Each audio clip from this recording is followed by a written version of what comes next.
भगवान कृष्ण स्वयं ध्यान की महिमा बताई है। अर्जुन को बता रहे हैं कि हे अर्जुन, तुम ओम का जप कर, ओम में ध्यान लगा और मेरा चिंतन कर। उन्होंने कहा कि ओम में ध्यान लगा और मेरा चिंतन कर। तो जो ओम है ये परम ब्रह्म है। तो जब भगवान स्वयं ने ओम की महिमा बताई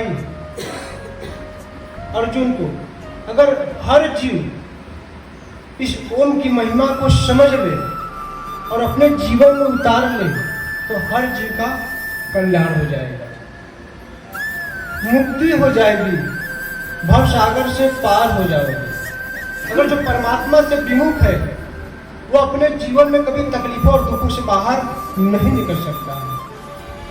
मात्र परमात्मा के मार्ग पर चलोगे तभी आपको दुख से बचने का, उसे निकलने का मार्ग मिलेगा। अंधेरे में चलते हो, अगर आप टार्च लिए हो तो आप अच्छे से रास्ता तय कर लेते हो, लेकिन आपके पास टार्च जब नहीं होती है कोई तो रात को चलने में असुविधा होती है, दिक्कत होती है। तो ये जो ओम है, ओम मंत्र, ये हमारे जीवन को प्रकाशित करता है। और जो हमारे जीवन में भ्रांतियाँ आती हैं, जो ये विकार आते हैं, इसको वह जो ओम रूपी प्रकाश है यह नष्ट कर देती है और आपके अंदर विकार नहीं आने देती है, आपके अंदर दुख नहीं आने देती है। जब जीव ओम की महिमा को समझकर उस ओम के नाम का जप करता है, इसलिए हर जीव से कहा जाता है कि ओम का जप करो। ओम का जप करने से अनेकों फायदे हैं, लेकिन जीव चाहता है कि मैं 10 दिन ओम का जप कर लिया तो हमको फायदा क्यों नहीं हुआ, मैं भगवान से मैं 1 महीने से लगा हूं तो मेरा यहाँ कल्याण क्यों नहीं हुआ। देखिए, कई जन्मों से पाप होता आ रहा है, आप उसको क्षण भर में दूर नहीं कर सकते हो। आप पापों को क्षण भर में तभी दूर कर सकते हो जब आप परमात्मा में पूरा समर्पित हो जाओ कि हे प्रभु, हे परमात्मा, अब मैं दोबारा कभी जीवन में गलती नहीं करूंगा, अपने जीवन को आपने समर्पित कर दिया हूँ, दोबारा कभी भी इस शरीर से गलती नहीं होगा। तो पापियों से अधिक पाप करने वाला भी व्यक्ति निसंदेह द्वार का पार हो सकता है। क्षण भर में उसके पूरे जन्म को, कई जन्म को जो पाप होता है वो क्या होता है, नष्ट हो जाता है और उसको पुनर्जन्म मिल जाती है। जब व्यक्ति का पाप नष्ट हो जाएगा, जब वो विकार से दूर हो जाएगा, अपने जीवन को पूर्ण रूप से परमात्मा के अनुकूल चलाने लगेगा, उसका क्या होता है, पुनर्जन्म हो जाता है। बात समझ रहे हैं, समझ रहे हैं? हाँ। तो जब तक आप भजन नहीं करोगे, भगवान का चिंतन नहीं करोगे, तब से आपका कल्याण नहीं है। कल्याण तभी है जब आप भगवान का नाम लोगे। देखिए, भगवान का नाम तो सब लेते हैं, नाम लेने का मतलब भाव होना चाहिए, प्रेम होना चाहिए, समर्पण होना चाहिए, तब भगवान को पुकारिए, भगवान दौड़े दौड़े चले आएंगे। द्रौपदी ने एक बार भगवान कृष्ण को पुकारा, प्रभु कन्हैया मेरे भाई कहाँ हो, जल्दी चले आओ, मेरा इज्जत नहीं बचेगा। भगवान तुरंत जरा भी देरी नहीं किए और तुरंत जाकर द्रौपदी का लाज बचाए। तो वैसा प्रेम होना चाहिए भगवान के प्रति। लेकिन आपका प्रेम भगवान से नहीं होता है, आपका प्रेम इच्छा से होता है, अपने काम से होता है, जो आपकी इच्छा पूर्ति होता है उसके लिए होता है। भगवान को तो आप उसके लिए यूज करते हो कि मेरा ये काम नहीं हुआ, हमको ये बच्चा नहीं मिला, हमारा घर नहीं बना, हमको मोटरसाइकिल नहीं मिला। बस इसी भाव से, इसी इच्छा से आप भगवान को पकड़े हो। यह कमजोरी है, यह एक तरह से मूर्खता है जीव का। भगवान कहते मैं आपके मुक्ति के लिए हूं, अपने मुक्ति के लिए, जन्म मरण से मुक्त होने के लिए, भवसागर से पार होने के लिए हमको पुकार, हमको याद कर। तुझको हर जो तुम पीड़ा में पड़े हो, जो तुम चिल्ला रहे हो, जो तुम चीख रहे हो, जो समस्याओं से घिरे हो, मैं समस्या से तुमको निकालना चाहता हूं। तुम इच्छाओं में डूबे हो, ये इच्छा तुम्हारी कभी खत्म होने वाली नहीं है। तुम अपने मुक्ति के बारे में सोच। लेकिन जीव अज्ञान के वजह से, मूर्खता के वजह से वह अपने मुक्ति के बारे में नहीं सोचता है, वह अपने इच्छा के बारे में सोचता है। माया मरी न मन मरा, मर मर गया शरीर, आशा तृष्णा न मरा, कह गए दास कबीर। ये मन और माया कभी नहीं मरता है, ये बार बार शरीर जब मरता है, बार बार जन्मता है। यह मन जो इच्छा है यह हमेशा रहता है। इसलिए हमारे प्रभु ने, हमारे ऋषि मुनियों ने बराबर जीव को चेताने का काम किया है, लोगों को विवेक देने का काम किया है कि अपने जीव को, अपने जीवन को मुक्ति की तरफ ले जाओ, भवसागर से पार करने की तरफ ले जाओ। इस जो आप माया में पड़े हो, इस माया से निकलने का रास्ता खोजो। लेकिन जीव इस माया से निकलने का रास्ता नहीं खुलता है, खोजता है, बल्कि इस माया में और कुछ ढूंढने का प्रयास करता है और जीव इसी में फंस जाता है। बात समझ पा रहे हो? तो अगर आप इस मृत्यु लोक में, जो गृहस्थ में आप जीवन जी रहे हो, आप जो जिस माया में उलझे हो, अगर इसमें से निकलने का मार्ग नहीं खोजोगे तो इसमें फंसते चले जाओगे, बजते चले जाओगे और निकल नहीं पाओगे। देखिए, हर जीव तकलीफ में है, सब लोग किसी न किसी माध्यम से पीड़ा में है, लेकिन कोई इस पीड़ा से निकलने का प्रयास नहीं कर रहा है। बस बोलता है मैं ठीक हो जाऊं, मेरे बाल बच्चे ठीक हो जाए, हमको क्या चाहिए? आपको जो चाहिए आप वो चीज मांग ही नहीं रहे हो। ये जो मैं बार बार कहा हूं, हर बार सत्संग में आप लोग से कहता हूं कि जो भी आप इस मृत्यु लोक में भोगते हो, ये आपका कर्म है। जन्म मरण सब सुख दुख भोगा, हानि लाभ प्रिय मिलन भी होगा। ये जन्म मरण जो दुख सुख है, लाभ हानि है, छोड़ना भी छोड़ना है, ये मरना जीना है, ये आपका कर्म है। जो जितने दिन के लिए आया है मृत्यु लोक में, उतने दिन तक रहेगा। आपके पकड़ने से, आपके चाहने से कुछ होने वाला नहीं है। अगर मैं चाहूँ कि ये बहुत दिन मेरे साथ जिए, जब तक मैं जीऊँ तब तक रहे, ये संभव नहीं है। जिस दिन उसका आ जाएगा वो आपको छोड़ के जाएगा, क्योंकि जो जीव को आप जोरों से पकड़े हो, अपना मानकर पकड़े हो, ये परमात्मा का जीव है, ये परमात्मा का दिया हुआ शरीर है। लेकिन पुत्र अपने पिता द्वारा भोगता है, पिता अपने पुत्र द्वारा भोगता है। ये तुम्हारे कर्म का भोग है, चाहे उससे तुम दुख भोगो चाहे सुख भोगो, यह रामायण कहता है, रामायण में लिखा हुआ है। तो आप अपने बेटे से भोग रहे हो या बेटा अपने पिता से भोग रहा है, किसी ने चाहे सुख भोगो चाहे दुख, ये उसका कर्म का भोग है, यही तो भोग है। लेकिन इस भोगों से न निकलते हुए जीव इसमें उलझने का कार्य करता है। मेरा लड़का ठीक हो जाता तो ये होता, मेरा लड़का ऐसे हो जाता तो ये होता। कोई ऐसा विद्वान बताओ, कोई ऐसा तंत्र मंत्र वाला बताओ जिससे मैं अपने बच्चों को अपने बस में कर लूं। ऐसा कभी संभव नहीं हुआ है। जो प्रकृति के साथ छेड़छाड़ करे वो पागल हो जाता है, जो प्रकृति के साथ छेड़छाड़ करे उसका जीवन दुर्गति की तरफ चला जाता है। इसलिए प्रकृति के साथ छेड़छाड़ नहीं किया जाता है। जो व्यक्ति तंत्र मंत्र द्वारा, भूत प्रेत द्वारा किसी जीव को अपने बस में करने का प्रयास करता है, वह जीव 2 साल 4 साल 5 साल बाद उसका जो व्यवहार होता है बदल जाता है। वो पागलों जैसा हरकत करने लगता है, दिन के दिन वो दिन भर बड़बड़ाने लगेगा।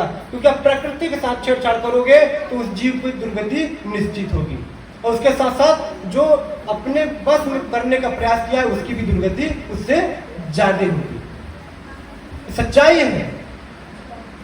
इसलिए आप प्रकृति के साथ छेड़छाड़ मत करो, बल्कि आप उस प्रकृति को याद करो जो प्रकृति ने जीवन को दिया है। वही प्रकृति आपके जीवन को सुधार सकता है, वही प्रकृति, वही परमात्मा आपको सुख दे सकता है, वही परमात्मा आपकी इच्छाओं की पूर्ति कर सकता है। और इस संसार में आप कहीं भी चले जाओ, आपकी इच्छा कोई पूर्ति नहीं कर सकता है। हाँ, कोई नहीं कर सकता है। मैं चाहूँ आपकी इच्छा पूर्ति हो, कभी नहीं होगा। आप चाहो किसी का कल्याण करना, कभी नहीं होगा। जब तक वो नहीं चाहेगा तब तक हमारे आपके चाहने से कुछ होता नहीं है। हर व्यक्ति चाहता है कि हमारे घर में बहुत धन हो, हर व्यक्ति चाहता है कि हमारे घर में जो सदस्य हैं, जो लोग हैं, वो हमारे अनुकूल चले, शिष्टाचार, उनके तो शिष्टाचार हो, संस्कार हो। लेकिन ये संभव नहीं है। हर व्यक्ति की सोच के अनुसार हर व्यक्ति नहीं चलता है। चलता है? नहीं चलता है। जब तक वो नहीं चाहेगा तब तक हमारे आपके चाहने से कुछ नहीं होगा। इसलिए आप उस शास्त्र का, उस ग्रंथ का अनुसरण करिए, उसका मार्गदर्शन करिए और भगवान के अनुकूल चलिए, तो शायद भगवान आपके जीवन में हमेशा सुख और आनंद देंगे और आपके पापों का नाश करेंगे और आपको दुर्गति से बचाएंगे और आपको जन्म मरण से मुक्त कर देंगे। ये हमारे सिर्फ कौन कर सकता है? परमात्मा कर सकते हैं, हमारे प्रभु कर सकते हैं, और कोई नहीं कर सकता है। ये शरीर जो देख रहे हो ना, आज है कल को नहीं रहेगा। जिस शरीर को संवारने में आप अपनी पूरी जीवन को लगा देते हो, पूरा समय फालतू खर्चा कर देते हो, लेकिन ये शरीर एक न एक दिन माटी में मिल जाएगा। माटी का खिलौना एक दिन माटी में मिल जाएगा। ये तो माटी का खिलौना है, एक न एक दिन इसको माटी में मिलना तय है। तो इस माटी को सजाने से अच्छा है उस आत्मा को सजाए जो अमर अजर अमर है, जो उस आत्मा को सजाए जो कभी मरता नहीं है। उस आत्मा को उस संस्कार में रखें जिससे हम अपने पापों से मुक्ति पा सके। वो आत्मा है जो परमात्मा से उसका कांटेक्ट है। वो कहते हैं ना, आत्मा से परमात्मा, आत्मा में ही परमात्मा है। उस परमात्मा को पहचानो। जब तक व्यक्ति स्वबोध नहीं करेगा, स्व नहीं करेगा, जब तक व्यक्ति खुद को नहीं जानेगा, तब तक पूरे संसार को नहीं जान सकता है। इस बात को मान लो। आप खुद को नहीं जानते हो, दूसरे को पहचान को आप पूछने चल देते हो, आप कौन हो, आप कौन हो। मैं पूछूं आप कौन हो, बोलो कि मेरा नाम ये है, फलाना है। आपका नाम वो नहीं है। भगवान ने आपका नाम पहले ही दे दिया है। आपको उस चीज का जो बोध है हुआ ही नहीं, उस परमात्मा का जो अनुसरण है उसका किए ही नहीं। आप किसका पहचान खोज रहे हो? जो बाहर की चीजें हैं, जो बाहर की चीजें हैं वो सब मर जाएगा, सब मिट जाएगा। चाहे घर हो, चाहे द्वार हो, चाहे बच्चे हो, चाहे पेड़ हो, चाहे कुछ भी हो संसार में, जो भी चीजें आपको खुली आंखों से दिखाई दे रही है, सब मरने वाला है। लेकिन जो बंद आंखों से अनुभूति हो, जो अंदर की शक्तियों का अनुभूति हो, जो आत्मबोध कर ले, उस आत्मा का बोध कर ले, वही परमात्मा की पहचान कर पाता है, वही खुद की पहचान कर पाता है। इस शरीर की पहचान ये तो एक संसार ने दे दिया कि आपका फलाना नाम है, फलाना नाम है। लेकिन जब आप माँ के गर्भ में थे तो कोई और आपको अपना जीवन दिया था, कोई और आपको पाल पोस रहा था। उस परमात्मा का पहचान करना है। लेकिन जीव इस मृत्यु लोक में जब आता है, धीरे धीरे उस परमात्मा की पहचान को भूल जाता है। क्यों भूल जाता है? क्योंकि वो धीरे धीरे माया में पड़ते चले जाता है। ये मेरा है, वो मेरा है, वो मेरा लूट के ले जा रहा है, वो मेरा चुरा के ले जा रहा है। उसको पकड़ते पकड़ते पूरा जीवन निकल जाता है, लेकिन शायद कोई पकड़ नहीं पाता है। हम ही चले जाते हैं एक दिन। तो हमको उसको पकड़ना है जो जीवन दिया है। अगर उसको पकड़ लोगे तो पूरे संसार को मुट्ठी में कर लोगे। जब वो हाथ से निकल जाएगा तो संसार को मुट्ठी में जीवन में कभी कर नहीं सकते। ख्याल रखना। आप अपने गांव घर में देखे होंगे जो आपसे काफी अच्छा खासा मित्रता जिससे रही होगी, आज उससे काफी दुश्मनी होगी। जिसके घर में बैठ के आप दिनों रात भोजन करते होंगे, जिसके घाट पे घर पे जाकर कभी भी सो जाते थे, आज उसके द्वार पे भी कभी नहीं जाते हो। है कि नहीं है? जिससे काफी मित्रता है, अब उसकी तरफ कभी ध्यान से देखते भी नहीं हो। देखिए ये जीवन है। यहाँ इच्छा के अनुसार एक दूसरे को हम पकड़ते छोड़ते रहते हैं। जब तक उससे लगाव था, कोई हमारी पूर्ति होती थी इच्छा की, तब तक वो मेरा था। हमारी अनुकूल वो नहीं चला, हमारी इच्छाओं की पूर्ति नहीं किया, तो हम उससे विरोध में खड़े हो गए। बात समझ रहे हैं? लेकिन ये मृत्यु लोक में कोई अपना नहीं है। अगर कोई अपना है तो है परमात्मा, वही अपना है। इस बात को नोट कर लो। और इस दुनिया में कोई अपना नहीं है। हाँ, सब पराए हैं, सब पराए हैं। आपके दादा मर गए, दादी मर गए, फिर आप भी मरोगे। तैयारी सबकी है। सब लोग अपनी तैयारी करो जाने के लिए, क्योंकि जाना सबको तय है। आप ये मत सोचिए कि मैं वृद्ध हो जाऊंगा तो मर जाऊंगा। बहुत लोग के बच्चे जो जवान हुए वो भी मर जाते हैं, 18 साल के 20 साल के जन्मते ही मर जाते हैं। तो तैयारी सब लोग करो, मरना सबको है। हाँ, ख्याल रखना। तैयारी बिना कहीं जाओगे तो समस्या खड़ी होगी। तैयारी का मतलब, जब आप कहीं जाते हो टूर पर तो क्या करते हो? तैयारी करते हो। करते कि नहीं करते हो? झोला झकड़ में कपड़ा लत्ता, खाने पीने के सामान, पैसा कौड़ी कुल लेके चलते हो। चलते कि नहीं चलते हो? तो भैया वहां जाना है, तैयारी करो। और वहां पे ये सब चीजें नहीं जाएगी। वहां पे आपका धर्म कर्म जाएगा, जो आपने पुण्य प्रताप कमाया है, जो आपने भजन किया है, जो आपने गुरु दरबार में बैठ के सत्संग सुने हैं, जो अपने जीवन में अच्छा कार्य किए हैं, यही सब चीजें आपके साथ जाएगी और सब चीजें आपके साथ छूट जाएगी। खाली हाथ आए थे खाली हाथ जाओगे, बिना कपड़े के आए थे बिना कपड़े के जाओगे। इस बात को नोट कर लेना। हाँ? शमशान घाट पे क्या करते हैं? सब कपड़े उतार दिया जाते हैं, है कि नहीं? जब नहीं जलते हो तो लाठी से लाठी खूब 2-4 लाठी जमा दी जाती है। काहे नहीं जले? जल्दी से चलो। सबको मरने के बाद भी जलती है। सोचो कौन है अपना? अपना तो परमात्मा है, जो आपको दुर्गति से बचाएगा, जो आपको कष्ट से बचाएगा।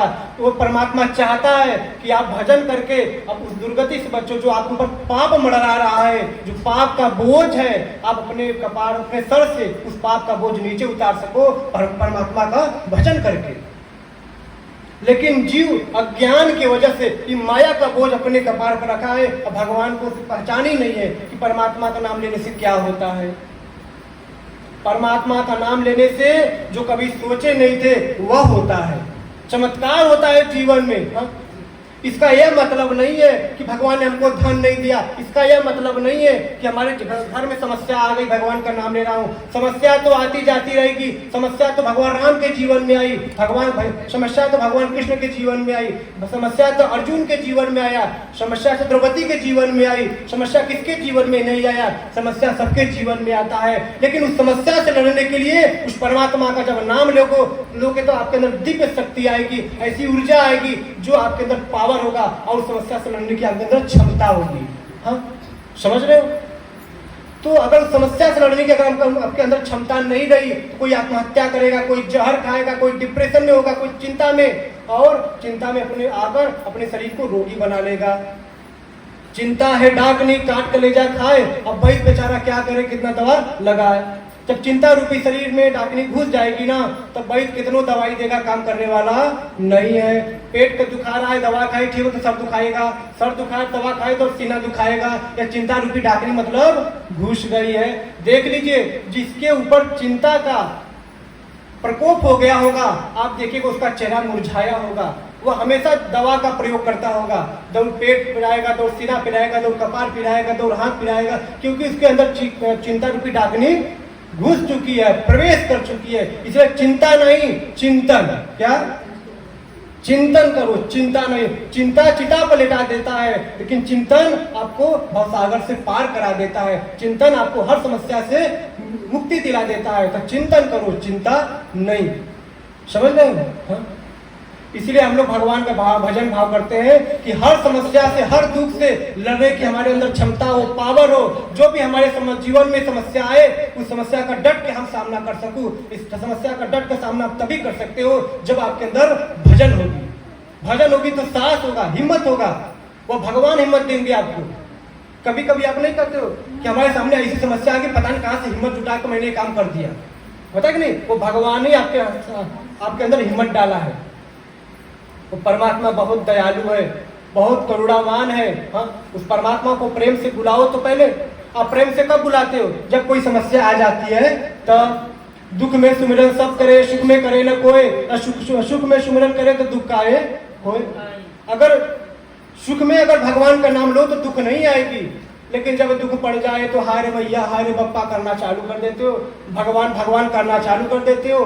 फिर कहोगे भगवान निर्दयी बा, भगवान ध्यान ना देता, फिर तरह तरह के आप नौटंकी करने लगोगे। जब सुख में होते हो तो भगवान मतलब जीरो, क्या जुटा ले, क्या रख ले, क्या बना ले, इसी में पड़े रहते हो। लेकिन जब दुख आ गई, जब 5 दुखों का पड़ जाता है तो भगवान भगवान चिल्लाते हो, तो फिर उस समय भगवान क्या सुनेंगे? इसीलिए चाहे दुख में रहो चाहे सुख में रहो, दोनों स्थितियों में भगवान का नाम लो। ये जीवन में दुख तकलीफ तो आता जाता रहता है। हाँ, दुख आता नहीं रहने के लिए, बस बात रह जाता है कहने के लिए। दुख आएगा तो चला जाएगा, बस बात रह जाएगा कहने के लिए। इसलिए दुखों पर ध्यान देते हुए उस परमात्मा जब ध्यान देंगे तो आपका दुख का निवारण होगा, आपकी तकलीफ का निवारण होगा। लेकिन हमारे जो गांव के लोग, भोली महिला लोग हैं, पुरुष लोग हैं, ये लोग किसी के बहकाव में आकर बहक जाते हैं। कभी कभी चलो वहां पे चलो कि तुम्हारा कल्याण हो जाएगा, यहाँ पे चलो कि कल्याण तो आपका परमात्मा ही करेंगे। परमात्मा का अलावा कोई आपका कल्याण नहीं कर सकता है। और तो सर सब आपको भरमा सकते हैं, आपको कुछ आपके अंदर कुछ संतुष्टि की भावना डाल सकते हैं। देखो मैं तुम्हारा ये काम कर दिया तुम ठीक हो जाओगे, देखो तुम्हारा वो काम कर दिया ठीक हो जाओगे। जब से वो नहीं चाहेगा तब से कोई कहीं ठीक होने वाला नहीं है। तो उस परमात्मा को पकड़ो जो पूरी दुनिया का दुख तकलीफ को काटने वाला है, समस्या को से निकालने वाला है। उस परमात्मा को याद करो। बात समझ रहे? बिना परमात्मा की मुक्ति नहीं है। जब जीते जी शांति नहीं है तो मरने के बाद मुक्ति कहाँ है? बताओ। जब जीते जी स्वर्ग में नहीं तो मरने के बाद स्वर्ग कहाँ है? यही स्वर्ग है, यही नरक है। जीवन अच्छा खासा बीत गई भजन भाव में, तो स्वर्ग बा। अगर जीवन दुख में बीता तो नरक बा। आप अच्छी बात है, आप समझ सकते हो कि आप नरक में जी रहे हो कि स्वर्ग में जी रहे हो। दोनों यही ट्रेन है।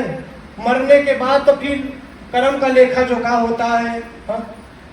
एक में बुरा कर्म का पोटरी जाता है, एक में अच्छे कर्म का पोटरी, दोनों पोटरी साथ में जाती है, अदृश्य रूप में जाती है और भगवान के सामने दृश्य रूप में हो जाती है। दोनों पोटरिया खुलती है।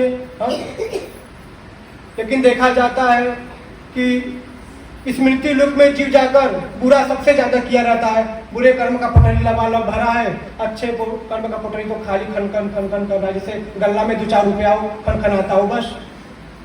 उस जीव की दुर्गति होती है, उस जीव का कल्याण कभी नहीं हो सकता है। इसीलिए वह चीज जुटाओ जो जन्म जन्म तक काम आए, वह चीज जुटाओ। इस मृत्यु लोक में, इस गृहस्थ जीवन में रहते हुए धर्म से चलो, भगवान का भजन भाव करो, पार हो जाओगे, पार हो जाओगे। नहीं तो जीते जी मुक्ति, नहीं तो मरने के बाद कभी मुक्ति हो ही नहीं सकता है। हाँ, प्रेत योनि कितना बुरा योनि होता है पता है ना। उस प्रेत योनि में जाकर बझे रहोगे, फंसे रहोगे और हजारों साल पीड़ा में रहोगे, चिल्लाते रहोगे, सीखते रहोगे भगवान पानी प्यास लगाए, प्यास लगाए। तब भगवान को अगर दया की भावना, कुछ पुण्य प्रताप तुम्हारा रहेगा तो कहेंगे देखो इसका कर्म खराब है, इसके शरीर में जा घुसकर पानी पी ले कुछ, इसी बहाने वो भी भोग लेगा और तेरा भी काम बन जाएगा। पल्ला बराबर। गलती दोनों का है, बात समझने का प्रयास करना, गलती दोनों का है। इसलिए अगर जीव मनुष्य शरीर में हो, उस गलतियों का प्रायश्चित करके जब आप भजन करोगे तो ऐसी चीजें आपके ऊपर प्रभाव नहीं डाल सकती है। ख्याल रखना। हाँ, नहीं डाल सकती है। अगर घर में ताला बंद है तो कुत्ता प्रवेश करेगा क्या? प्रवेश करेगा। आप कहीं जाते हो तो अपने दरवाजे में कुंडी लगा के जाते हो ना कि हमारे घर में कोई प्रवेश न कर पाए। जब आपके अंदर ज्ञान रूपी प्रकाश होगा, ध्यान से जो आप शक्ति अपने अंदर अर्जित किए होंगे, तो उस ऊर्जा के वजह से, उस शक्ति की वजह से ये नकारात्मक ऊर्जाएं आपसे कोसों दूर रहती है। भाई अग्नि जलती है तो कोई कीड़ा मकोड़ा भी इसके पास नहीं जाना चाहता है कि जाना चाहता है, उससे थोड़ा दूरी बना के रहता है। इसलिए आपके अंदर अग्नि भी तत्व है। जब व्यक्ति का अग्नि तत्व कमजोर होता है तब उसके शरीर में भूत प्रेत वास कर जाते हैं। इस बात को नोट कर लो। इसलिए मैं कहता हूँ भगवान का ध्यान करोगे, राम नाम जप करोगे, ओम जप करोगे तो क्या होगा, आपके अंदर अग्नि तत्व बढ़ेगी। जब अग्नि तत्व बढ़ेगी तो ऐसे ही ऐसी गंदगी आपके शरीर में कभी प्रवेश नहीं कर पाएगी। हाँ, जब अग्नि तत्व की कमी होगी तो पता चलेगा कि जात थे तो भूसा के लगे डरा गए, तो पीपर के लगे डरा गए, तो रास्ते में डरा गए, तो चढ़ाई को बहुत पकड़ लिया। इसी समस्या में पड़े रहोगे, कमाने खाने में कितना अड़चन आएगी। इसीलिए कलयुग है, कलयुग में आश्रय जो शक्ति है इसका प्रचंड रूप दिखाई देगा लोगों को। इसका जो प्रभाव है बहुत ज्यादा फैलेगी और जो दिव्य शक्तियां हैं इसकी प्रभाव बहुत कम होगा। क्यों? क्योंकि हर व्यक्ति भजन नहीं करना चाहता है, भगवान का नाम नहीं लेना चाहता है, और भजन करता है तो इच्छा के लिए करता है। इसीलिए ऐसी शक्तियां हैं लोगों के शरीर में नहीं रहेगा। साधारण सी बात है, अगर आप अपने घर में कूड़ा करकट रखे हो, कोई इसमें सर्प घुस गया हो, तो भाई बहुत सामान रखे हो दुनिया का कूड़ा करकट, तो किधर गया किधर नहीं गया खोजने में कितना दिक्कत होगा, है या नहीं है? जब मन में कूड़ा करकट रखोगे, बहुत ज्यादा द्वेष की भावना, क्रोध, काम, तरह तरह के गंदे विचार मन में रहेगा, तो समझ लो कि जब इसमें भूत प्रेत समाएगा तो निकलेगा नहीं निकलेगा, बड़ा मशक्कत करना होगा। इसलिए जब भजन भाव करके इस मन की पवित्रता रखोगे, मन में कूड़ा करकट नहीं रखोगे, मन में हमेशा भगवान का चिंतन करोगे, तो क्या होगा, भगवान का आपके मन में आपके ऊपर कृपा होगी। जो राम नाम के साबुन से जो मन के मैल छुड़ाएगा वह मन के मंदिर में भगवान का दर्शन पाएगा। भगवान आपके हृदय में वास करते हैं, भगवान आपके मन में वास करते हैं, लेकिन उस भगवान की पहचान आप तभी कर सकते हो जब आप भगवान का नाम लोगे। हाँ, भगवान का नाम बड़ा काष्टिक है, एक बार नाम लोगे तो सराख से साफ कर देगा। इसे आप क्या सर्फ यूज करते हो ना, हाँ, कोई व्हील होता है, कोई निरमा होता है, जब कपड़े को लगाकर उसको मारते हो तो गंदगी पड़ती कि नहीं? तो भैया भगवान का नाम लोगे जब, तो इसमें क्या होगी, जो अंदर है कचरा वह साफ होगी, वह धुलेगी। जब वो धुलेगी तो आपके अंदर वो भगवान की दर्शन होगा। हाँ, देखो दो चीज सच नहीं होता है, दर्पण में मुंह, संसार में सुख। संसार में सुख लगता है लेकिन होता, दर्पण में मुख दिखता है लेकिन होता क्या होता है? हम लोग संसार में सुख खोजते हैं लेकिन होता नहीं है प्रभु। सुख तो प्रभु के चरणों में है। जब हम शास्त्र के अनुकूल अपने जीवन को भक्ति भजन के द्वारा चलाते हैं तो इस जीवन में आनंद और सुख आने लगता है। क्या आने लगता है? जैसे दरवाजा खिड़की खोल दो तो खिड़की से ठंडी ठंडी हवा आने लगती है कि नहीं? पंखा चला दो कि हवा लगने लगेगा। ऐसे ही अगर इस जीवन में भक्ति लिया दोगे तो भक्ति का आनंद ही आनंद जीवन में आने लगेगी। ठीक है, भजन भाव इसमें सबको करना चाहिए। मैं बार बार कहता हूँ कि हर रविवार पे आओ।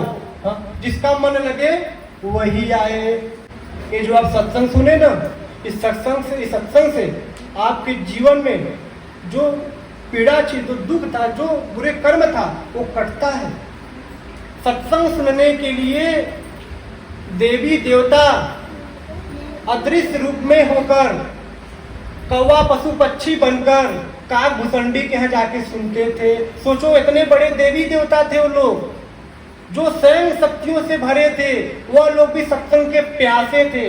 जो सत्संग की महिमा को नहीं समझा तो फिर उसका जीवन समझ लो कि दुर्गति की तरफ है। सत्संग, सत्य संग, यह सत्य का संग करता है। सत्य कौन है? राम नाम सत्य है। राम नाम सत्य का मतलब नहीं कि जो मर गया उसके लिए। राम नाम आप कभी भी सत्य बोल सकते हो। ऐसा नहीं कोई मर गया तभी हम राम नाम सत्य बोलते हैं। राम नाम सत्य अभी भी बोला जा सकता है। राम नाम सत्य है, क्योंकि राम का नाम ही सत्य है और सब क्या है? झूठ है। इसलिए हम कोई मर जाता है तो हम लोग क्या कहते हैं? राम नाम सत्य है। मरे व्यक्ति को सुनाते हैं, अरे भैया वो मर गया उसको क्या सुनाते हो? अपने को समझो, राम नाम सत्य है। इसके जो ये जा रहा है तिथि पर, कल हम भी जाएंगे इसी तिथि पर। हाँ, इसी तिथि पर हम भी जाएंगे और अग्नि में जल के राख हो जाएंगे। और हमारे घर वाले 5-5 किलो मिठाई देंगे, खूब घर में बांट बांट खाएंगे। हाँ, समझ गए? हाँ, इसीलिए मैं कहता हूँ, जब तक व्यक्ति कामिल है, जब तक व्यक्ति कुछ उपयोगी है, जब तक व्यक्ति घर में काम आता है, तब तक नहीं मरते तो अच्छा होता। जिस दिन उन काम आना बंद हो जाएंगे, मर जाती तो बड़ा बढ़िया होता। बहुत सुंदर बीवी है, बड़ा प्यार है, अगर खाट पर उसका लघु शंका, उसका शौच साफ करना हो जाएगा तो बोलोगे कि प्रभु मर जाती तो मेरा भी बन जाता। तो भगवान को मनाने लगोगे, है कि नहीं? जब तक काम आएगी तब तक हमारे लिए प्रिय है। काम नहीं आओगे तो फिर कबाड़ के भाव हो तो हटो हमारे सामने से, है कि नहीं? ये दुनिया है, ये संसार है। जब तक उससे आपका काम बनता रहेगा, आपको उससे काम बनता रहेगा, तब तक तुम मेरे हो, आप वो मेरा है। उसके बाद न तेरा है न मेरा है। समझ रहे हो?